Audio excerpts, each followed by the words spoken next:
خوش آمدید۔ اس گفتگو کو شروع کرنے سے پہلے ہم یہ واضح کرنا چاہتے ہیں کہ یہ آڈیو مصنوعی ذہانت یعنی اے آئی کے ذریعے تیار کی گئی ہے۔ آج ہم قرآن حکیم کے 9ویں پارے قال الملا پر ایک گہری نظر ڈال رہے ہیں۔ ہمارا رہنما ماخذ ہیں ڈاکٹر اسرار احمد مرحوم کی شہرہ آفاق تفسیر بیان القرآن۔ ہمارا مشن صرف واقعات کو دہرانا نہیں بلکہ ڈاکٹر صاحب کے نقطۂ نظر سے اس پارے کے مضامین کے تسلسل اور اس میں چھپے آپ کہہ لیں انقلابی جدوجہد کے رہنما اصولوں کو سمجھنا ہے۔ بالکل، اور یہ پارہ اس لحاظ سے بہت منفرد ہے کہ یہاں انبیاء کی دعوت اور اس کے جواب میں جو کشمکش پیدا ہوتی ہے وہ اپنے عروج پر نظر آتی ہے۔ ڈاکٹر اسرار احمد صاحب کا کمال ہی یہی تھا کہ وہ قرآن کے تاریخی بیانات کو محض ماضی کے قصے نہیں بلکہ ہر دور کے لیے ایک زندہ حقیقت اور دائمی اصول کے طور پر پیش کرتے تھے۔ یہ ایک طرح سے تاریخ کے آئینے میں مستقبل کی منصوبہ بندی کا سبق ہے۔ تو پھر آئیے اسی آئینے میں جھانکتے ہیں۔ پارے کا آغاز سورۃ الاعراف سے ہوتا ہے جہاں حضرت شعیب علیہ السلام اور اہل مدین کا ذکر ہے۔ اور جو چیز مجھے فوراً متوجہ کرتی ہے وہ خود اس پارے کا نام ہے، قول الملا، یعنی سرداروں نے کہا۔ یہ عجیب نہیں کہ پورے باب کا عنوان ہی نبی کے مخالفین کے ایک جملے پر رکھا گیا ہے؟ قول الملا الذین استکبروا من قومہ، اس کی قوم کے متکبر سرداروں نے کہا۔ یہ ملا ہے کون؟ یہ ایک بنیادی قرآنی اصطلاح ہے اور ڈاکٹر صاحب اس پر بہت زور دیتے ہیں۔ ملا سے مراد یعنی کسی بھی معاشرے کا وہ طاقتور، بااثر اور صاحب اقتدار طبقہ جس کے مفادات سٹیٹس کو سے جڑے ہوتے ہیں۔ سٹیٹس کو یعنی موجودہ نظام سے؟ جی، آج کے دور کے جاگیردار، بڑے سرمایہ دار، کرپٹ سیاسی رہنما یا وہ مذہبی پیشوا جو مذہب کو اپنے مفادات کے لیے استعمال کریں، ان کی آنکھیں چکا چوند کر دیتی ہیں، اسی لیے انہیں الملا کہا جاتا ہے۔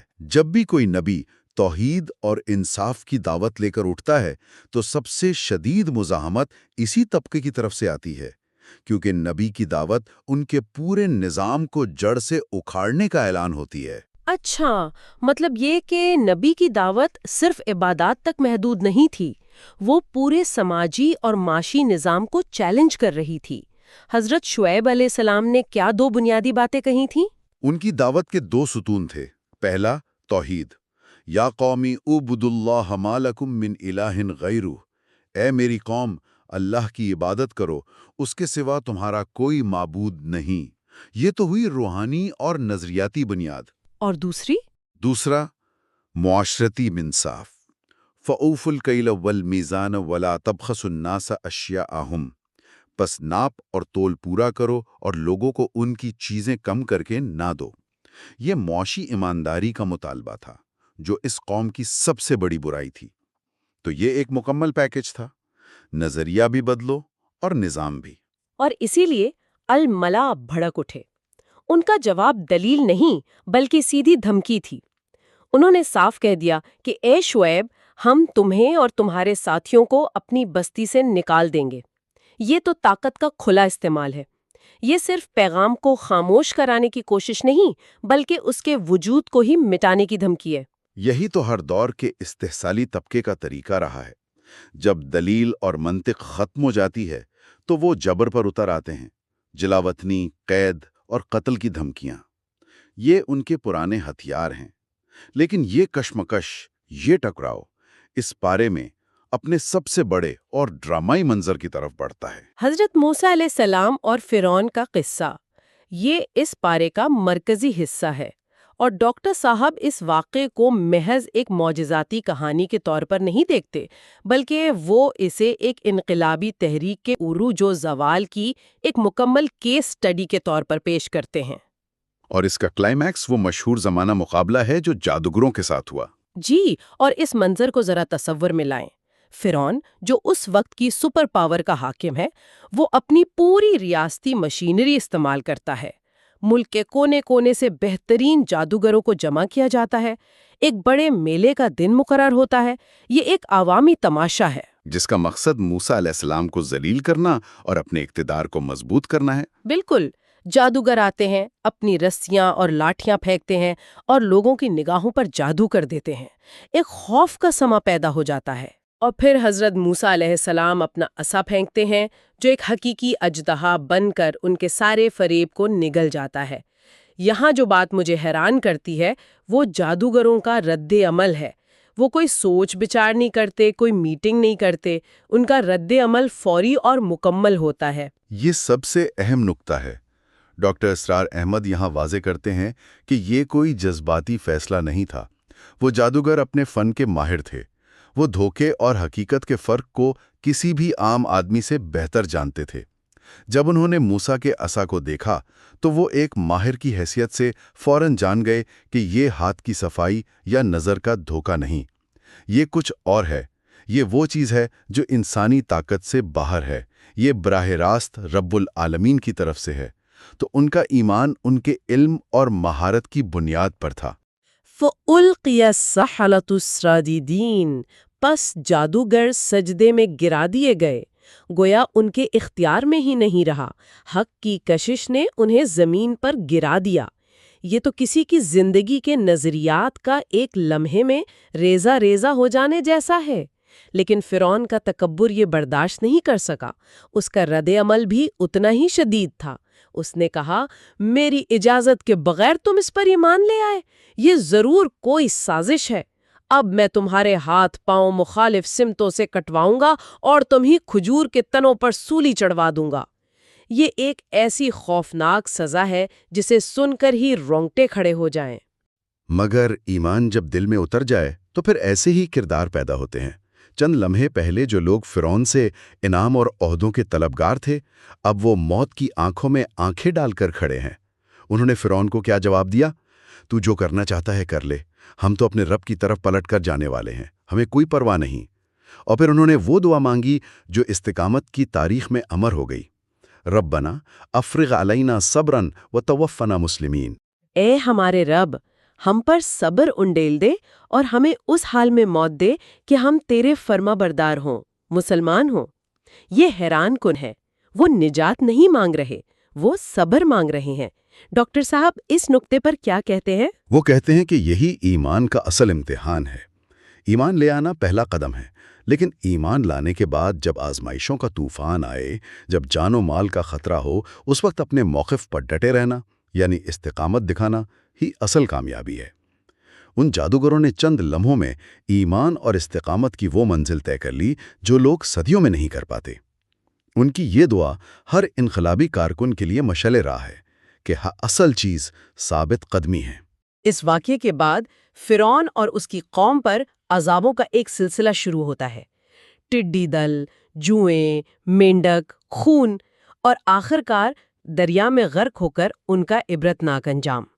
یہ اللہ کے اس قانون کی ایک عملی مثال ہے کہ ظالم کو ڈھیل تو ملتی ہے لیکن پکڑ ہمیشہ کے لیے نہیں ٹلتی۔ بالکل، اور اس طرح حق کی فتح ہوتی ہے اور باطل کا خاتمہ ہوتا ہے۔ ایسا لگتا ہے کہ یہاں کہانی کا ہیپی اینڈنگ ہو گیا ہے، ظالم غرق ہو گیا، مظلوم آزاد ہو گئے۔ لیکن قرآن ہمیں بتاتا ہے کہ اصل کہانی تو اب شروع ہوتی ہے۔ آزادی اپنے ساتھ ایک بالکل مختلف قسم کا امتحان لے کر آتی ہے نا؟ اور بنی اسرائیل کا پہلا امتحان تو سمندر پار کرتے ہی سامنے آ گیا۔ جی، یہ اس قصے کا ایک انتہائی اہم نفسیاتی پہلو ہے۔ انہوں نے اپنی آنکھوں سے اللہ کی قدرت کے وہ عظیم الشان معجزات دیکھے تھے جن کی مثال نہیں ملتی، لیکن سمندر پار کرتے ہی جب ایک بت پرست قوم کو دیکھا تو ان کے منہ سے پہلا مطالبہ کیا نکلا؟ اجعل لنا الہا کما لہم آلہہ، ہمارے لیے بھی ایک ایسا معبود بنا دیں جیسے ان کے ہیں۔ میں اس بات کو سمجھنے کی کوشش کر رہی ہوں، جس خدا نے ابھی ابھی ان کے لیے سمندر کو 2 حصوں میں تقسیم کیا، اسے چھوڑ کر یہ پتھر کے بت مانگ رہے ہیں۔ اس کے پیچھے کیا ذہنیت کام کر رہی ہے؟ ڈاکٹر صاحب اسے کیا کہتے ہیں؟ غلامانہ ذہنیت سے تعبیر کرتے ہیں۔ صدیوں کی غلامی نے ان کی سوچ کو مفلوج کر دیا تھا۔ وہ ایک ظاہری، محسوس کیے جانے والے، نظر آنے والے آقا کے عادی تھے۔ فرعون ایک شخص تھا جو نظر آتا تھا، جس کا خوف بھی تھا اور جس کی طاقت بھی دکھتی تھی۔ ایک غیر مرئی خدا کا تصور جو ہر جگہ موجود ہے مگر نظر نہیں آتا، ان کے لیے بہت تجریدی تھا، بہت ایبسٹریکٹ تھا۔ وہ توحید کی بلندی کو سمجھنے سے قاصر تھے۔ انہیں سہارے کے لیے ایک نظر آنے والی چیز چاہیے تھی۔ یہ ایک بہت گہری نفسیاتی بیماری ہے۔ اور یہ بیماری اس وقت مزید کھل کر سامنے آئی جب حضرت موسیٰ علیہ السلام اللہ سے ہم کلامی کے لیے 40 دن کے لیے کوہ طور پر گئے۔ ان کی غیر موجودگی میں قوم نے کیا کیا؟ سامری نامی ایک شخص نے انہیں بہکایا اور انہوں نے سونے کا ایک بچڑا بنا کر اس کی پوجا شروع کر دی۔ یہ واقعہ ڈاکٹر صاحب کے نزدیک امتوں کے لیے ایک بہت بڑی وارننگ ہے۔ اس سے کئی سبق ملتے ہیں۔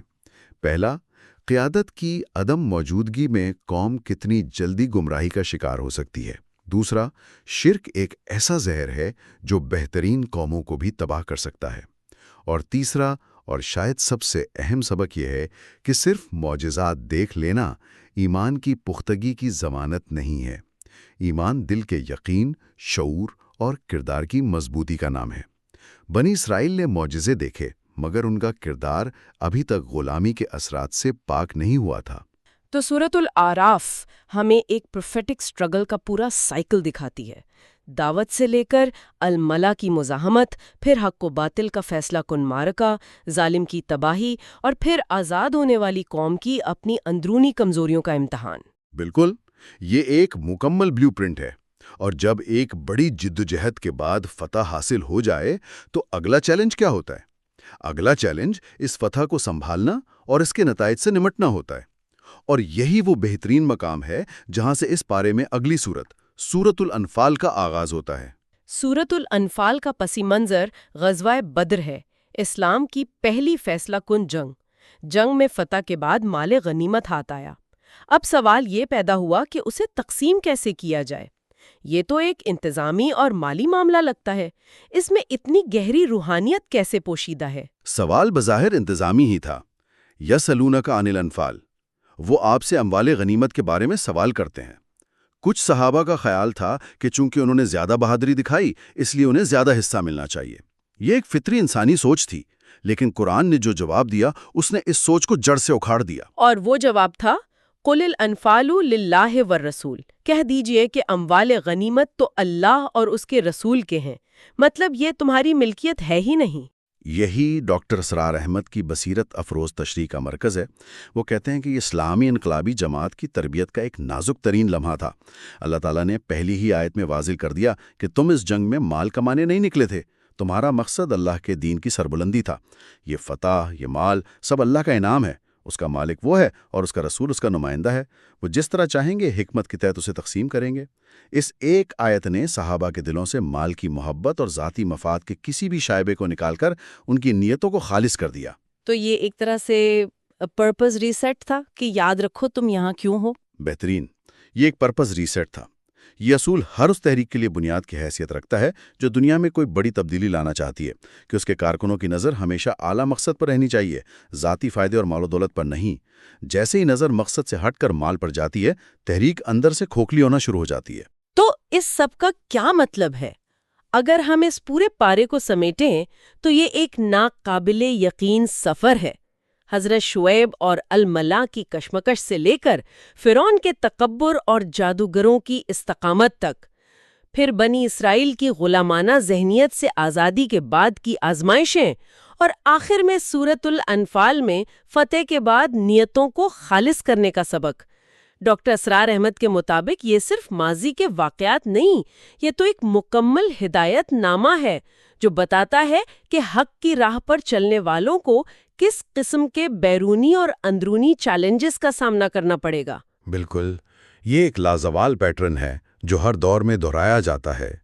کردار بدل جاتے ہیں، زمانے بدل جاتے ہیں، لیکن حق و باطل کی کشمکش کے اصول وہی رہتے ہیں۔ اور شاید یہی وہ نقطہ ہے جس پر ہمارے سامعین کو غور کرنا چاہیے۔ جی، اور میں ان کے لیے ایک سوچ انگیز سوال چھوڑنا چاہوں گا۔ قرآن بار بار الملأ یعنی متکبر اور صاحب اقتدار طبقے کو حق کی راہ میں سب سے بڑی رکاوٹ کے طور پر پیش کرتا ہے۔